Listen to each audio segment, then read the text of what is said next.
Начная ўрачыстая служба называецца пастэркай. Пачынаецца яна яшчэ напярэдадні ўвечары і сведчыць аб наступленні свята нараджэння Христова.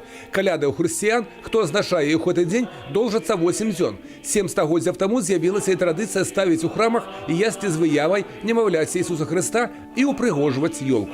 Я сардэчна віншую са святам Божага нараджэння і з надыходзячым ужо 2017 годам. Жадаю благословлення Божага дзіцяці для маленькіх дзетак, каб яны ўзрасталі у ласцы у Бога і ў людзей, для юнакоў, дзяўчат, каб яны напоўненыя Духам Святым, мудрасцю і розумам, радай, мужнасцю, умеласцю, пабожнасцю і дарам боязні Божай, смела ішлі ў свет.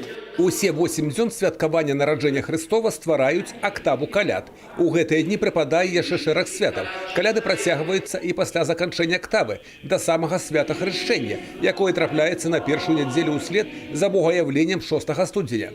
На працягу ўсіх калядных святаў свяшчэннаслужыцелі апранаюцца ў адзенне белага святочнага колеру.